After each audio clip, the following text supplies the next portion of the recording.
Okay, well, here we are. It is Teague's Take. It is a Wednesday night. I'm at the Lantern in Plano, as always. It's a great place to be able to come shoot some pool.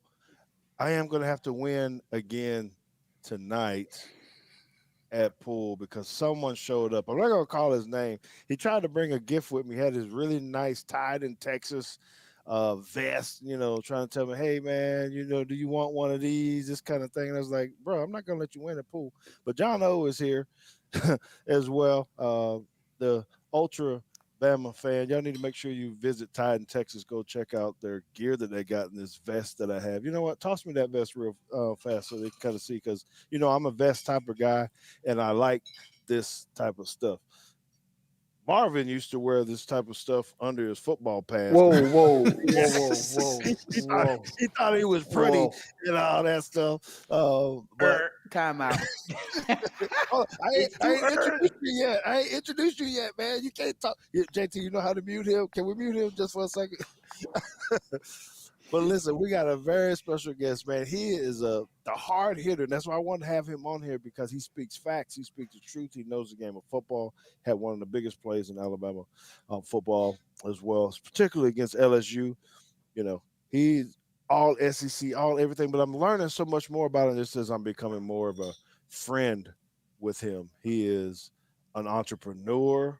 He's actually giving me some investment tips.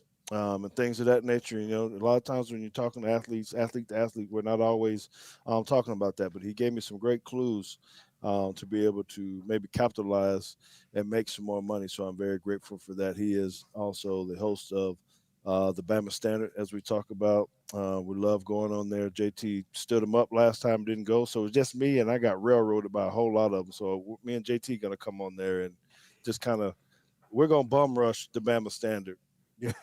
That's what we're going to do. So we need to go ahead and welcome in Marvin Constant, number 40. Gotta get him in here. There he is.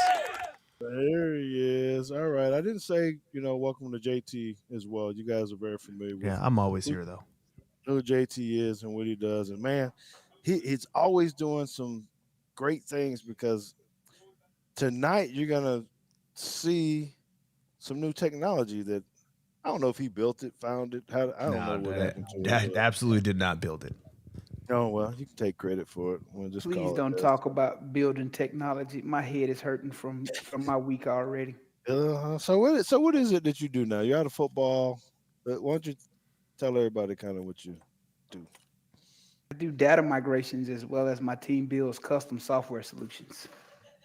Data migration. Yeah, those suck. Trust me. Data migration or the other part? I don't even know what he said with the other part. Well, also building custom software for other people also suck because they never know what they want. They think they know what they want. Then you give it to them, and then they realize that's not what they want. So then you got to start over, and then you end up giving them something dumb anyway. You know what? Discovery, plan, build, test, repeat. So you guys are kind of in the same field. Is that what y'all saying? Is similar here or what with coding and all that kind of stuff? Is that what you're saying? Yeah, I write JSON, Java, a little C++, Python, C++. Yeah. Interesting. Okay, I didn't know that. But that's pretty good. Maybe that's why y'all are always going to each other because y'all think alike. And y'all are always trying to figure out a way to, see who can be the smartest, I guess, with all this data stuff. But hey, he can have it all. I'm fried. I'm fried. I went to school I only got to for work this. with my own data. Well, see, that's the thing. I went to school for this in the late 90s. The world of technology that I studied in school versus now is two completely different worlds. So I'm a student every day of the week still. Mm-hmm. Well, you think about it, George. You remember we grew up playing Oregon Trail and all these other games on floppy disks. Them days are long past.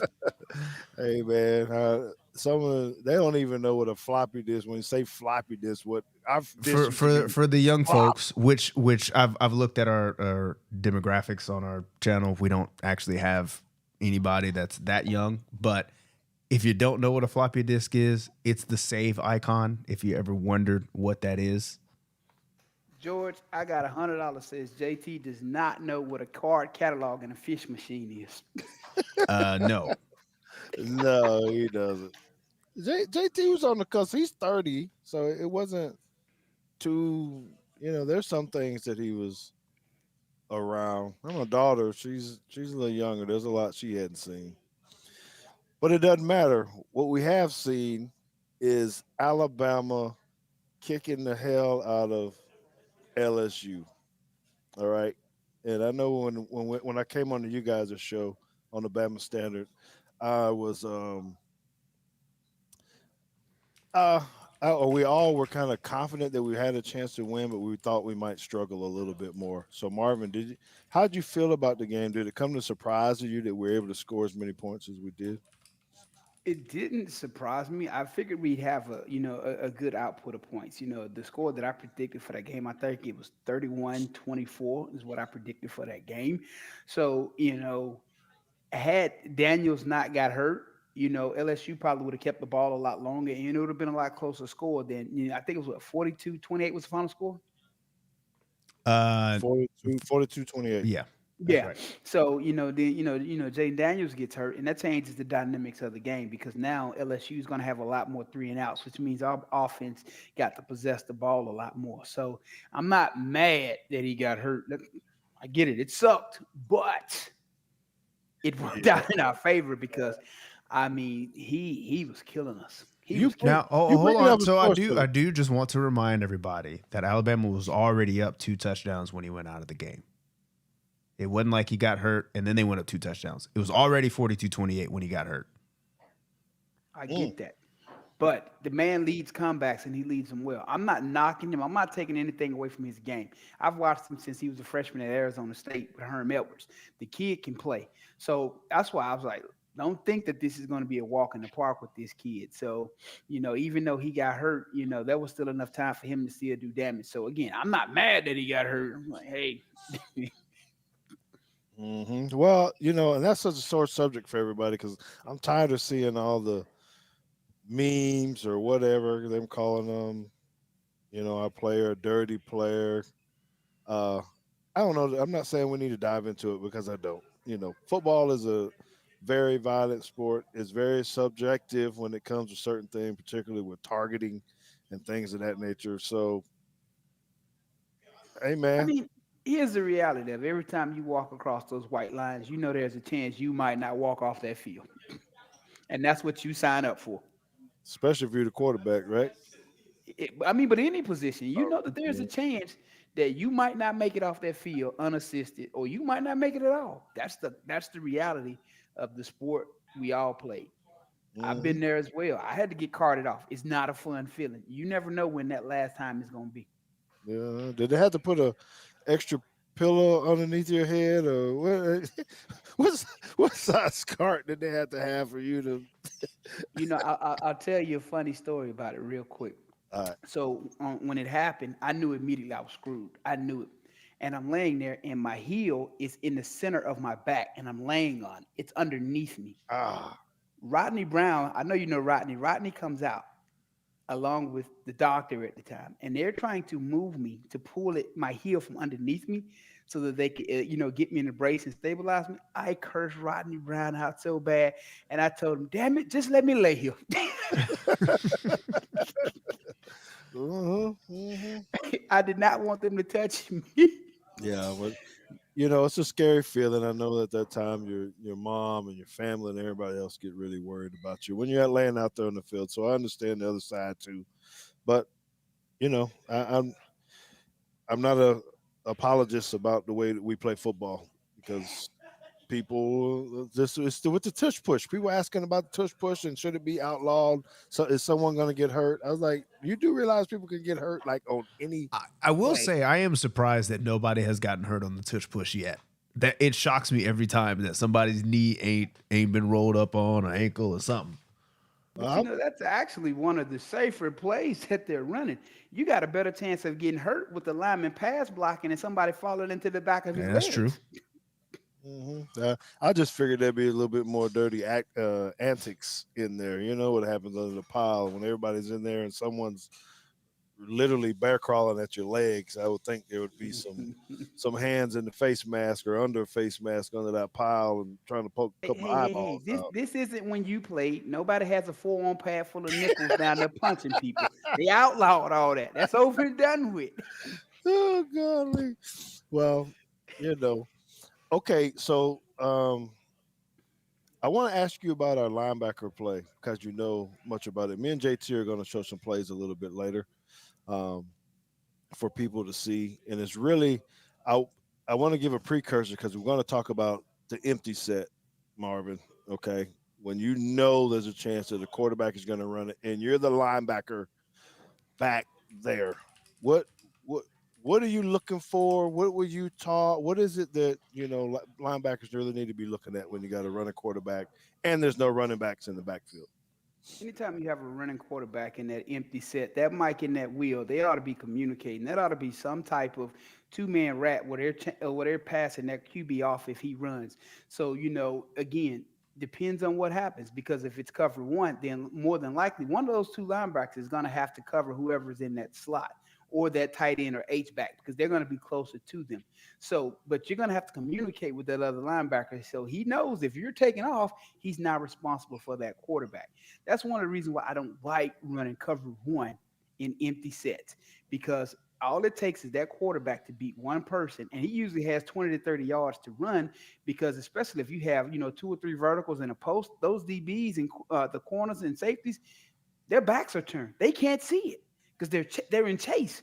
So that's when I hate running cover one or cover zero in empty sets. I So, hate it. so what are you trying to say? You saying zone it up or do you switch it up?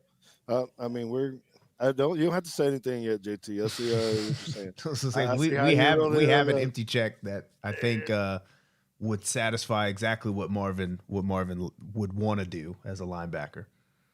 Exactly. So, I mean, me personally, if we get a set like that, I'm gonna go to a cover three or something like that. Where at least I know there's somebody who can watch that quarterback because those two middle linebackers are basically gonna be covering those hashes. And yes, they're gonna pass off two and three as they run their crossing routes, but they're still in place to stop that quarterback for a minimal gain, opposed to it being cover one or cover zero, and nobody's sitting in the middle of the field because everybody's in chase. Then quarterback's running for 25, 30 yards every time. Well, I should ask to preface that. Does it matter what kind of empty set it is? Meaning the personnel, because you can have empty out of two backs, you could have Oh, empty out it, of four wides and running back. You could have five wide receivers. Are you saying you treat them all the same? No, you can't treat them all the same because if you have four or five wide receivers out there, then you have mismatches across the field. If you have, three or four linebackers on the field and you're playing cover one or cover zero, then that means you're going to have to put one, potentially two linebackers on slot receivers. That usually does not end well. If you go back to the game we played against Tennessee, where that slot receiver, it was either the back or the slot receiver, he runs to the boundary and 41 goes with him. Quarterback automatically knows I'm throwing him the ball no matter how well the coverage is because I got a linebacker on my receiver into the field. That's an easy throw all day of every day of the week. So the question is, do you want to get stuck in the wrong personnel group? Because again, most offenses want to go fast. So if you're out there, say in a dime or a nickel package, and they start going fast and they get you down to the goal line, that gives them opportunity to audible and check to run plays, and now they can attack you with the run. It's all about creating mismatches. So I would say, it depends on what you start with on first down and the tempo of the offense as to what defensive personnel grouping you need to have on that field.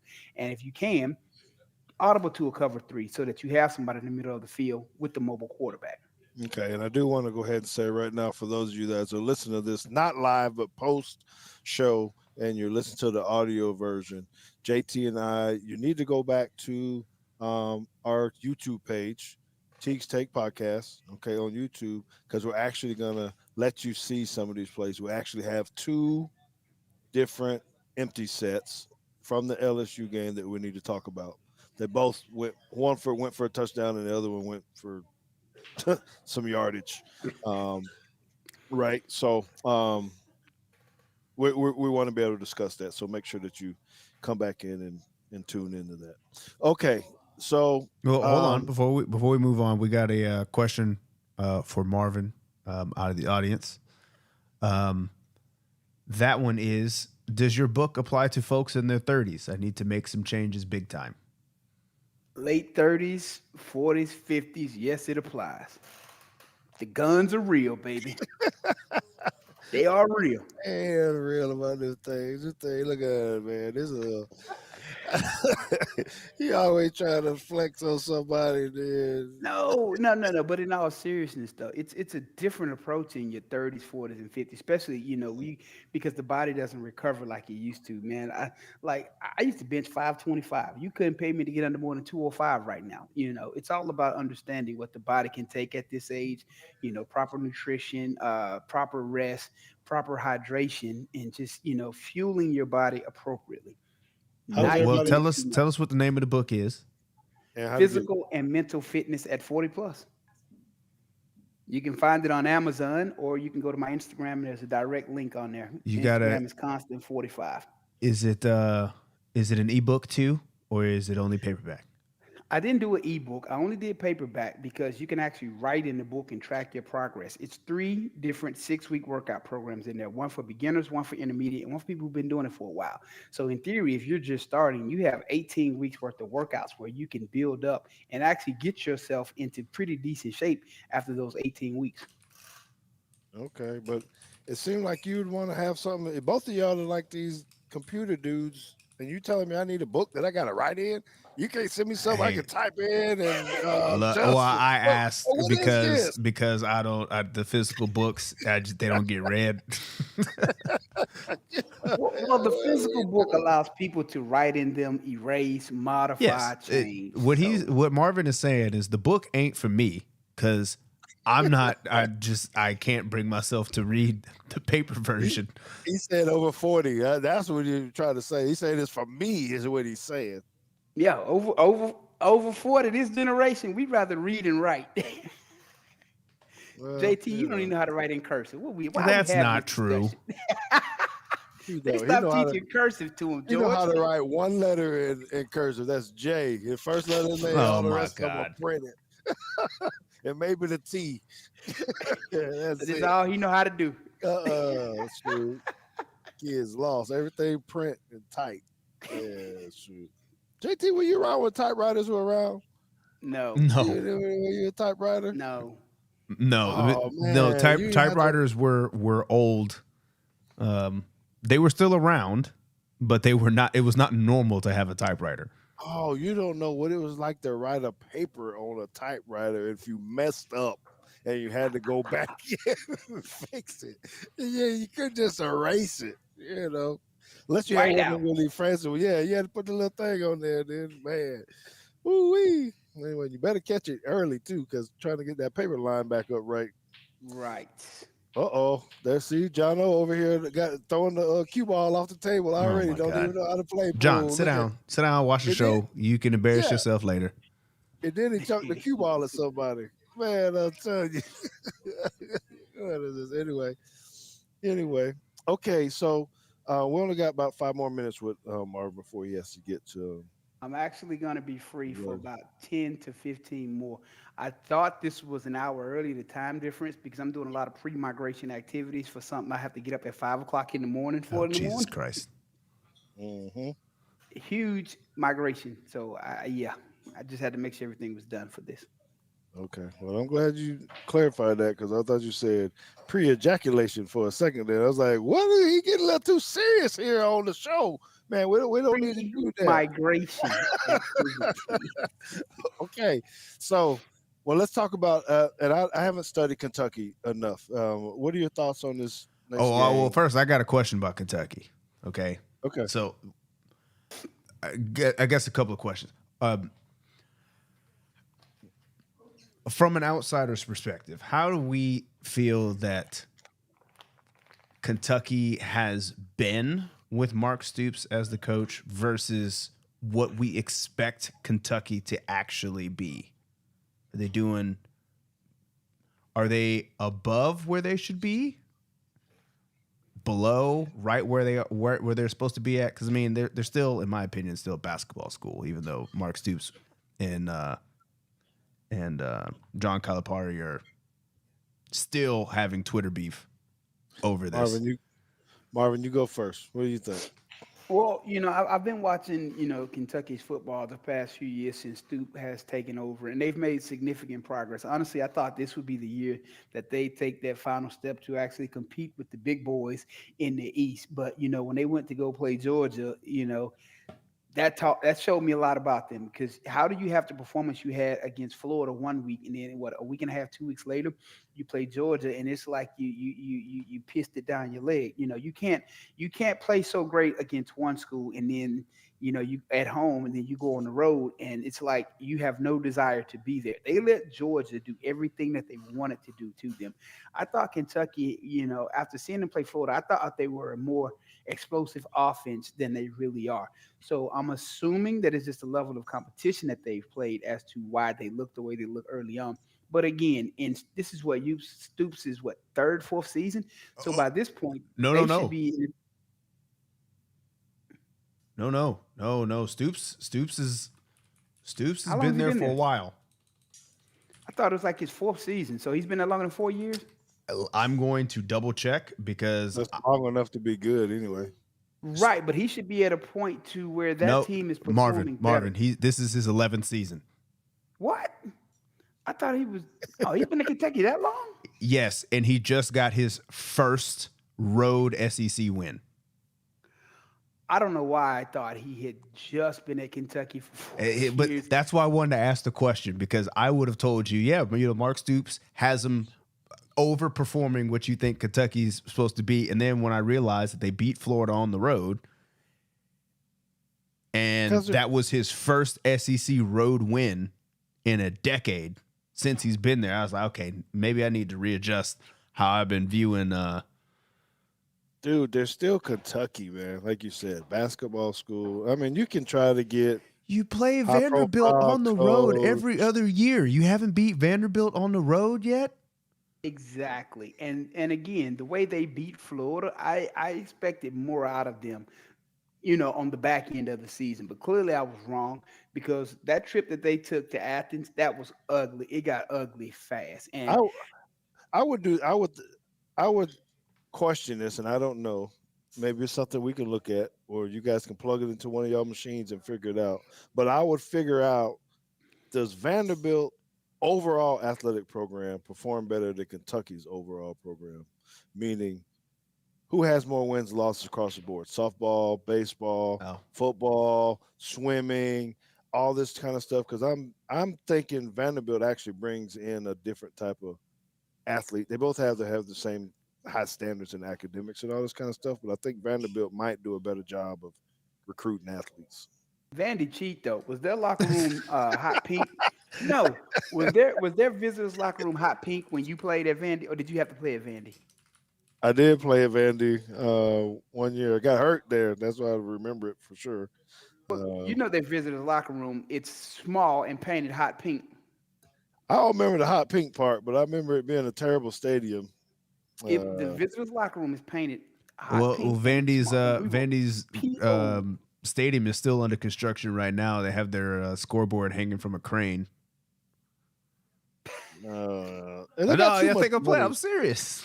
They got a lot of money there. There's no way they should be having things not done before the season. I mean, give me a break. Whatever. Very true. But to take this back to Kentucky, looking at who they play on a yearly basis, and with what JT just said in regards to them, to Stoops finally getting his first road win. It's got to considering be that they have first SEC West road win. Well, either way. Well, here's the thing about it.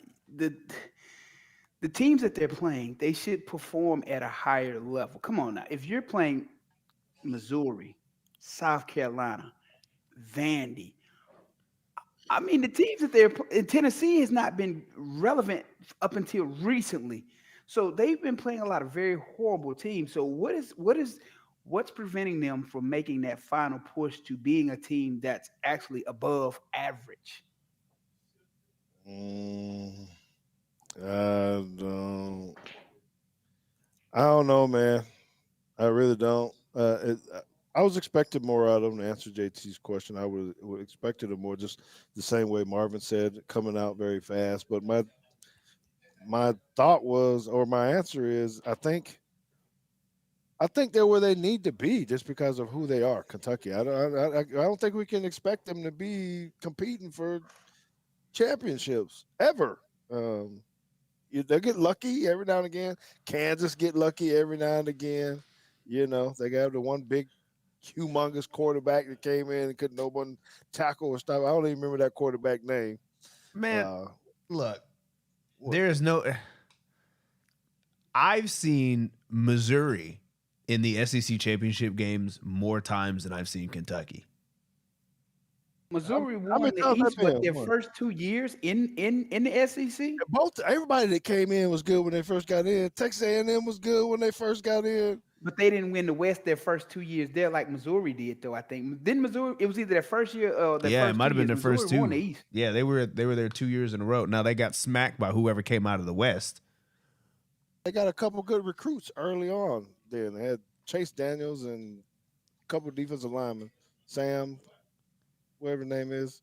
Uh, so I don't know. And then it's back to life, back to You know what I'm reality. praying. You know what I'm praying they do. I wish they would just move Alabama and Auburn to the East once Oklahoma and Texas come on board. I really wish they would do that. Mm, nah, they're not gonna do that. But you think about it in theory, that will preserve pretty much every rivalry that exists in the SEC. You still have Alabama, Tennessee, because now they're in the same division. Mhm. Alabama, Auburn, same division. Georgia, Auburn, same division. Georgia, Florida, same division. Only one you'd have to worry about is Alabama, LSU. Everything you preserve every other rivalry in the SEC by moving Alabama and Auburn to the East. Yeah, oh well, I guess you'd have to allow two permanents cross uh permanent. So if you do that and you add the ninth conference game, I think that's it right there. Yeah, but by simply moving Alabama and Auburn, you pretty much have preserved everything that the SEC has stood for all these years. Yeah. Okay.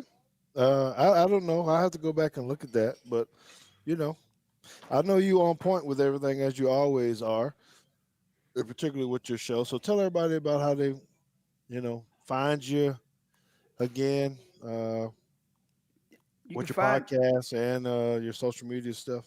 You can find me on Instagram, Constant45. I'm one of the co-hosts on the Bama Standard. We're live every Tuesday night, 7 p.m. Eastern, 6 p.m. Central. You can find us on YouTube. If you follow myself, Justin Riley, Steve Brown, Bo Scarborough, Stephen M. Smith on Instagram, we usually post those links every week. And when I tell you, things are about to be very interesting. We got confirmation that we have a guest coming who's about to blow y'all mind. That's the tease we get right there. I mean, just we All can't I'll get a little say bit more. is he's one of Alabama's current offensive stars. Okay, all right, all right. Oh yeah, so it's Yeah. coming here in the next week or two. It's gonna be a dope show. Oh, Yeah. it is going to be. Well, y'all make sure y'all stay locked in to what's going on with the Bama Standard and see who this guest is going to be because they always keep it live. And I'm going to see if they treat them. I can't say him yet, but like they be treating me when I get on there, and they just try to, tear me down. They got the comic man on there and all this kind of stuff. So, no, for real, it's a great time. They have an awesome show. It's very good with content. They shoot the facts. They give you good opinions, but they also have a lot of fun. They do run Justin Riley a little hot sometimes because he tried to stay on track and they ain't really staying on track. But Well, you know, when we have points, it's so many strong personalities. So when somebody has a point that they want to stand on, they're gonna stand on it. And Justin's just like no, Justin, just let him get it out. hmm hmm okay, well, Marvin, we want to say thank you for coming out. We're very conscious of your time, and I know you got a lot of work to do. So we appreciate you making the sacrifices to come hang out um, with us. One thing before I go. Mm-hmm. We were talking about this last night. I really believe that this game, this Saturday, is going to be when you see this team finally put it all together. I believe you're finally going to see them play a complete game, offensively, defensively, special teams. I'm talking about. I'm expecting to see the same defensive performance we've seen in the second half against Tennessee and LSU for the entire game against Kentucky. I think, they finally figured out enough to where they can go out from the first play to the last and get it done. I'm expecting Bama to win big. I'm going 41-13. This will be the game because, again, right now, what do we need? We're sitting at an A spot mid-November. We need style points. So this is when you got to impress that committee to get those points to get higher in those rankings. Yes, if everybody in front of us, that's going to work itself out because you think about it. Penn State's playing Michigan this weekend. Ohio State and Michigan State have to play each other. Yep. We're going to have to play Georgia as long as we went out. So everything's going to work out. And honestly, I think Utah is going to beat Washington this weekend. So I think coming out of this weekend, we'll be in a pretty solid position. And don't be surprised if Ole Miss takes down Georgia this weekend. I'm looking forward to that game. I'm ready to watch that one. Yes, I'm confident that we'll come out of this weekend in the top 5 next Tuesday. But I really believe that this is going to be a statement game for this team. You're going to see them put it all together and show the world who they really are. All right. I like it. What? He must be sick over here, man. I like it, brother. You all right, man. Well, listen, man, you bring it home every single time, man. We can't say thank you enough for all that you do, for being a friend of our families, but being a friend of Teague's Take as well. So one more round of applause for all the time. Yeah. JT, you want to come work for me? I got some work for you to do, man. The question is, can you afford me? Oh, I see. Y'all gotta have that offline. Hey, if you're interested in some IT work, man, you just let me know. I got plenty of opportunities for you. All right. Okay, all right, man. So it's been a pleasure. We appreciate y'all very much.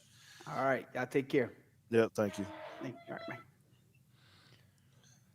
Well, we have another viewer question I've been holding on to. It was asked directly for us. Let me find it in the queue. Van Edwards asked, as a defense coordinator with all the restrictions against defensive players, how do you teach these young men to play physical yet smart? The thing that I have learned over the last 2 seasons is truly how to reteach tackling. I know we do, you always hear about the rugby tackling or hawk tackling, tiger tackling, whatever, wrap and roll, head behind, all that kind of stuff. That's all great.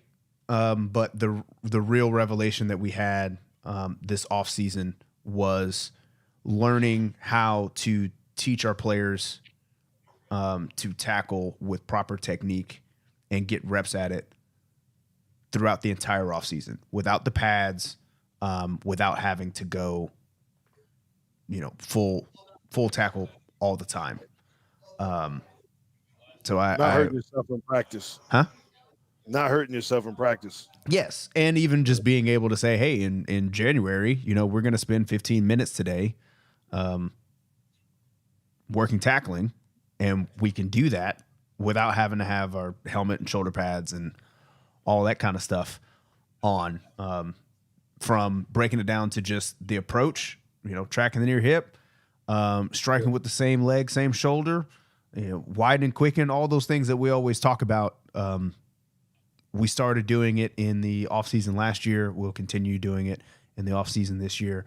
And I expect to see really, really big improvement all the way through the program, because I was able to talk to Coach Nate Moore and his defensive coordinator. His name's escaped me right now, from Massillon High School in Ohio.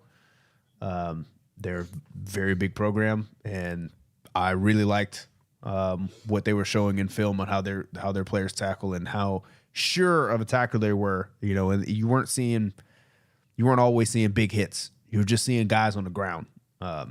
So we started adopting that, and it's been really good for us.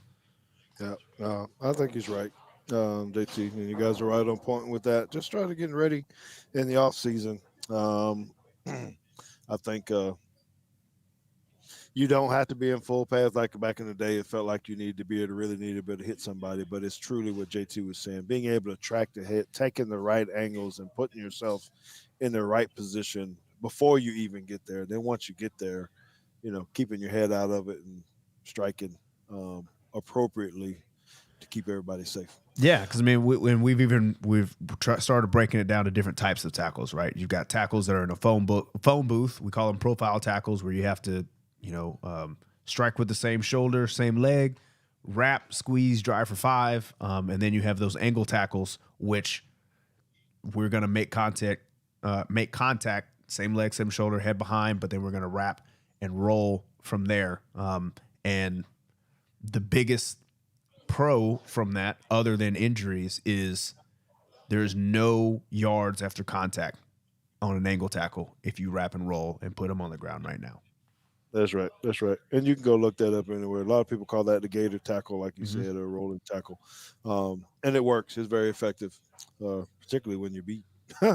All right. Well, we got to get to this next part, JT. We're almost at 9 o'clock. So. Yeah, film session coming up. So recorded portion on your podcast. It's ending now. Come check us out. We've got a lot of things going on. We've got rankings that are now automatic. I hadn't told you that part, but now they will update themselves on Sunday morning. You can check that out, teaguesteak.com/blog/rankings.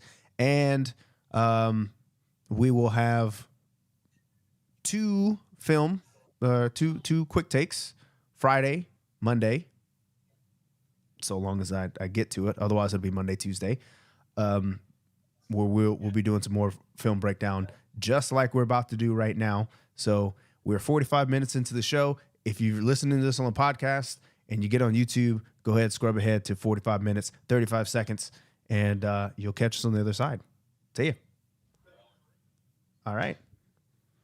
All right. And I guess that sounds like, when you said that about your automation of your rankings, that sounds like data migration to me. I don't know. It just oh man, I was so I can't even wait till next Sunday, even though it doesn't matter, because I'm sure the rankings aren't really going to change that. Well, our rankings aren't really going to change that much. But just having it show up on the website by itself, and I just get to wake up and it's just done. Oh man, I'm totally excited about that. All right. Well, I'm looking forward to it too. But let's check this play out. Okay, so this was Milroe's first touchdown, the running touchdown, and I've seen this kind of being developed some before, JT, on what they were trying to get to, but I think they ran this to perfection. A little bit. So I'm not even sure how to set this up. The first piece, I guess, what everybody needs to know is look at the formation that Alabama is in right there. So there's actually 4 eligible receivers to the top side of the screen, which we would call that unbalanced, right, JT? Because there's nobody down here covering. Yeah, this actually means that this tackle is eligible right now. And this guy right here, tight end, is not eligible. Yes. So they're in a standard defensive front. They're normal 3 down linemen, 4 linebackers or whatever. They didn't even – I mean, they were already in a shade 5 and 9. I guess you can kind of see it from the back angle when we get to that, meaning they got everybody shifted to the quad side, and then they're, just kind of matched up man for man down here on the bottom. But JT, they didn't make any adjustment when he came over in motion. No, they didn't. And let me. Yeah, this is no bueno, because what this tells me, at least, is this safety right here hasn't figured out that this guy can't go out for a pass. No, he's still trying. I'm trying to figure out if he's trying to think he's covering him or is he covering the other tight end. Doesn't matter. I don't think they identified it. You're right. Okay, so now we kind of got him outflanked. If you look at this, meaning Burton is outside of this other defensive end. Um, so there's a lot going on with this. So let's let it play for a little bit. Watch Burton block down on their defensive end. Okay, right there. So now Just a I don't know beautiful if you. design. I really do. I Yeah, watched this play like 8 times. This was real nice. it's freaking awesome, man. Yeah, And you the got matchups that they got on this it was beautiful. okay. So you saw Burton run it back. Then you got to see Nye Black. Is that Nye Black come Yes. around? Yeah, that comes uh, on the behind the line to block. And so what I've found out, JT, also, and I need to pull a clip from this at some point in time, is that no, their running back actually went the other Oh, way. right. He does go the other way. You're That's right. why it froze the linebacker because he had to cover the B gap, and we'll show you that on the end. But one thing, and what I was making my statement was what I thought were like quarterback counters, JT, and what I was saying, hey, he won't cut up, he won't follow the blockers. It's not designed that way. They're actually still pulling people for Milroe to go outside. So they're hoping that they go inside, stay Hmm. inside the puller and let him run around them. So anyway, when you see this, you let it go. Running back goes the other way. Linebacker sucks up on the running back. This had to be one of the easiest touchdowns he's ever going to see. And a running, I mean, good Lord. All right, so here it is from the back end. So I'd like for you to watch number one because he's kind of, well, number one and number 30. So me and JT haven't talked about this. We don't really discuss these that much beforehand. JT, what I see in the one technique and number 94, the five technique, I think they're running a line stunt Okay. to the right. And that's why I think number 30 went into the A gap. Let's see. And why number one was reading number two. You let it run because you see them. Oh, See them. yep. All right. Yep. He I did think slant they're inside. running. They slant it, and so 30, where he looks like he has the B gap, he doesn't. He's got the A gap,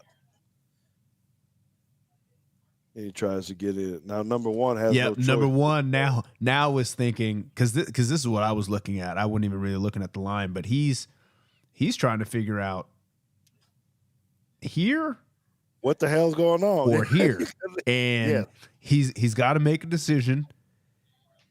And if we're actually reading this, which I don't think we are, I think this is a called play. But if you're actually reading this, number one's gonna be wrong. He can't be in both places. You're gonna have to get a feel from a safety somewhere. But moral of the story is he went left, ball goes right, and and they're there's out playing. nobody else out here. Yeah, that's why the creativity of this. I don't know what you, and this is one of the things I wish we could have talked to Marvin about a little bit because you don't. I don't know what number one can do. I mean, he's just like you said. He's going to be wrong because he's probably, as we've talked about before, he's looking at the angle of the back. He has Mm-hmm. because if he doesn't go for the back, if he handed it to the It's a back, touchdown either way. I mean, good He's Lord. in a bind. Yeah, he is in true conflict. Yes, that is a great word. That is a great word. Okay, so go on to the let it run because I think we did. You put the other angle I on here did. too? I did. Okay, because I think this really shows. I like the little highlight there. We pretend like we took credit for that, but we don't. JT got a nice little way to draw on here, but we hadn't figured out how to highlight like that just yet. I know. Where's Coach Uh, Smook at? Because he asked me how I did this, and now I got a good answer for him. Yeah. So, all right. So this is another angle. You see Burton blocked down, and then this corner. I don't know why he took off inside the way he did. It's kind of like that other play we showed on the pre-show. Go ahead and let it go. Okay. Um, Here we go. the corner should stay outside. Yeah, this is bad, not good. So I guess maybe he's reading Burton's block and seeing them block down. I don't know what. Well, I feel like you can tell here that these corners don't work on this, and I don't mean this like as a shot at this guy or LSU in general, but this is just not something they see often. He sees the down block by he's It's a crack replace. Yeah. But there's another guy coming. right, and he just does not see that there's a guy looping to seal him. Too late. And he don't even have to block him that hard. He just gets in the way and boom. 4-2-5. And having Milroe go. So it's very similar. I mean, essentially that's like two pullers. Am I saying this because I'm looking at 3 as a puller? That's why I'm saying that, and I'm seeing 9 block as a puller. So it's the exact same in my mind. Yeah, if I know we're not showing you the play, but it's essentially you brought 2 guys from the top side to the bottom side. They just happened to go one of them pre-snap. Okay. This next one, you want to try to set this up a little bit, JT? Because I know we talked about it with Marvin a little bit. What we're actually looking at here. Yeah. So we're in an empty set right now. Empty Meaning there's no backs in the backfield. We got 5 wide receivers. The only guy that's standing behind the line is the quarterback. Now, Marvin was saying that he doesn't like running cover 1 in this situation, which I don't actually think they're in cover 1, but just in general, he doesn't like running cover 1 in this situation because the linebackers have their backs turned. Can we switch this to this? I'm going to go in and try to say for him. Do you think he's saying true man to man or with the single high safety? I think he means true man to man,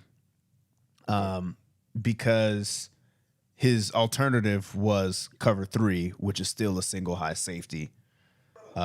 Essentially, I think what he's looking for is he doesn't want the linebacker to have to turn to a receiver and take his eyes off the quarterback. He wants eyes on the quarterback, drop to a zone. My empty check, I won't give all the secrets away since this is a live broadcast. My thought is, at least at our level, anytime a team is trying to get into empty, it's not usually because they're trying to throw the ball. It's because their quarterback is their best athlete and they're trying to escape with the quarterback. So we have a coverage that gets the linebackers out of pass coverage. So much so that when I teach this and we install it, I actually tell my linebackers, you don't have pass responsibility, period. You're reading run, and then if it's pass, we're basically going to green dog and just find the quickest path to the quarterback. Because this is essentially what I'm terrified of, right? And this one's even more difficult, right? This is more difficult. Because you want to explain it and why? Because most people that I don't know if they really know what's going on. Basically, number, I guess that's 66. yes, The tackle. You guys got to watch him because he's actually pulling. Yes, so it's a design run. So look at our linebacker though, JT. To the left there, 15. Watch his action on the snap. Oh yes. Thank you for reminding me because this made me mad. Okay. I don't know what Dallas Turner's keys are here. And when I say keys, I mean like what he is truly supposed to be looking at to find one run pass. It's either this guy or this guy. If he's going to be standing out here like a linebacker, I tell them to look at the quarterback. because the quarterback is the most polished guy on the field. He will tell you immediately, like, just for all the viewers, next time you're trying to figure out run pass, just look at the quarterback. Truly, even when they're warming up, if it's a pass, they're gonna take it. They're gonna take the ball and they're gonna put it up to their chin immediately. If it's a run and they're running the ball, they're not gonna show pass and go. They're gonna catch it. It's gonna stay at their hip and they're gonna tuck it and run. So that being said, let's roll the clip and look at Jayden Daniels, what he does here, and what the tackle does. And Dallas Turner is already gone. He's already left. Right where he ran it, right where he vacated. Yes. That this check right here. He didn't need to get out of there that fast. No, He's already he didn't. gone right now. If he would have saw the puller or the quarterback or looked through both of them, he probably would have been a little bit slower. Yeah, because that being said, everything in the box is taken care of, I think, pretty well. You get the trap, we're stuffing it inside. Yeah, he might have a little crease, but 30 is going to come into here. You know, I think this play is designed to go right here. But you got Jahad Campbell covering this. But if Dallas Turner is still here and he folds back inside, there's nowhere to go. But he bailed, trying to get to his receiver. All right. So my only high level piece on this is also with the just from the other side. When you got a 4-eye, you kind of hope you don't get these traps, right? So if you run it back, that typically you wouldn't block him, but they have to block him with the tackle because he's in a 4-eye, so he just can't leave him. Right there. So the guard is coming down to the center, and you just can't leave that tackle.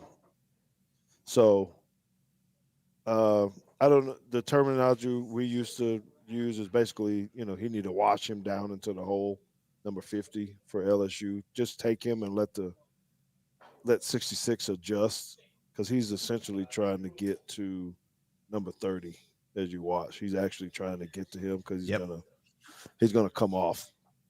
But it doesn't matter because so this is what we're talking about, pullers, and maybe we can talk about this later. Who's the other backer? I can see who it was, but he's trying to stay behind the puller. So I mean, it's a great play. I'm not saying that we did anything wrong other than Dallas Turner running out of there. He still don't see what's going on. His whole back is turned and just and that was one of the things that made me mad about Christian Story. On one of those, the receiver stops running and he has his back to the play, and he just kind of stands there and stares at the receiver, and then here comes Jayden Daniels just running by him because he's not paying attention to what's going on. I don't know if that's me freezing up or you. I don't know. Could be either one of us. But you want to get to the second play here? Yeah. Okay. And hopefully y'all can hear me. I'm starting to lag a little bit. Okay. So this is it doesn't start out on empty, but it goes to empty. So this is again being able to count and move. So they motion the guy, and look at it now. It's like us, right? It's 4 to one side. First of all, quads again. Teams will run this, particularly when you take a running back out, to get identifications. Are they in man or in zone? What Marvin has been talking about. So we run a guy all the way past everybody. So he pretty much knows we're in man now. So there's nobody in the middle of the field. JT, I'm kind of liking this, particularly where it is right now, just because when you count numbers, they got 6 blockers. We basically have 6. We actually got 7 in the box. And the the quarterback makes 7. So we should be able to win a one-on-one with the quarterback, you would hope, right? When you let it run, though, all right, I see some confusion with our linebacker in the beginning. I don't Yeah, know because why. he's trying to leave, and everybody's telling him. It seems like everybody's telling him, "Hey, you need to stay in here." Right? Everybody's kind of pushing him back into the Can you box. There's circle good who? communication by everybody. Can you circle who we're talking about, just so they know? Because you can see him kind of pointing and starting to head out there. Yes. Um, yep, him. So if he's just locked in, I think he makes the play for a no gain because he runs in his gap, right? So let it run. You can see he's still looking around like what? Just missed him right there.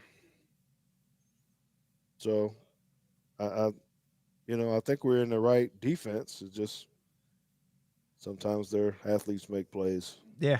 as well. And I have to remind the players that all the time. They always come off the field. Like, what happened? What I do wrong? And it's like, hey, sometimes you just got to tip your cap to your opponent because just like you make good plays, they make good plays too.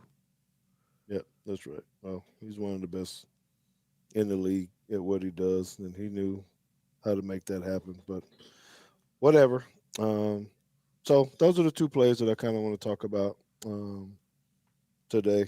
Hopefully, you guys enjoy this segment of our show. We do, that's for sure. I know it sharpens JT's coaching skills a little bit, make him think, hey, man, or see what he's doing very, very well, or maybe things that he can add um, as well. So, um, you got any closing remarks before we get out of here? Um, yeah. Just make sure you check out our channel because we're about to record two more plays just like this. One of them even has diagrams from my playbook because it is the same coverage that Alabama runs. So we're gonna dive into that.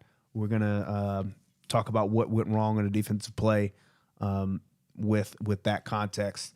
I can't actually remember what the other play is, but there will be one will be coming out on Friday. The other one will be coming out on Monday.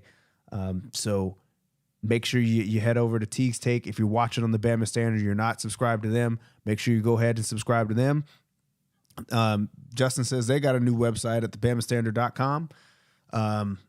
If you are currently watching on the Bama Standard stream, you should also go to Teague's Take on YouTube, hit like and subscribe on that, and make sure you catch our quick takes for all of our film breakdowns. We enjoy doing it. We try to make sure we get two out to you every week. I've also got some polls on our community page on Teague's Take coming out in about 3 hours to let you vote on some of the big games that are happening this weekend. You already heard Marvin Constant say he thinks Utah is going to beat Washington. So I want to see what our fans are feeling with some of these bigger games. So I'll have some polls out for that. Also, poll over here says who will be Alabama's offensive player of the game. You guys apparently liked Jalen Milroe. I did too. So if you would, please like, subscribe, jump over to our page, show us a little bit of love, and also check us out on teaguesteak.com. And That's right. millions.co/George-Teague because there's some memorabilia, signed jerseys. You got player cards on there too, right? Yes, I do. With cards and jerseys, and a lot of people been calling and asking me, and we've already been sending out things. And I do need to mention, I got some giveaways this weekend, JT. And since you brought up Oh, millions, right. Because I won't be here because it's my 6-year wedding anniversary on Saturday while you're doing your watch party. So check out the watch party millions.co. that's right. I'm gonna be at Bonnie's and Clyde's with Tide in Texas for the game versus Kentucky, and I will be we're inviting people from all over the country to come watch it. It's free. You might as well come in, ask your questions, interact with me. Uh, I don't know how to get that whole setup JT had before with the cameras and all that kind of stuff. I'm a little bit limited on that part. I'll try to figure out something. But lock in. Dan, come on in and chat with me in the group. If you're here locally, come on out to Bonnie's and Clyde's. Be there. We're going to have giveaways. I'm going to be giving away some. Well, I'm sorry. We're going to have some raffles where you can win some cards. There's other things they're not going to have a pool table, so I can't beat John. But anyway, it's going to be a great time. So just get locked in. Go see tidetexas.com and you'll know exactly where we're at. Okay. JT hit everything else. Hit that bell. Let's go. Let's do this thing. And JT, play my theme music, man, because when I hear this, that means Orange Tea is on the way. Matter of fact, get everyone at the bar. I'm JT. Yeah, that's what we're doing. I'm JT, and I'm going to see y'all later.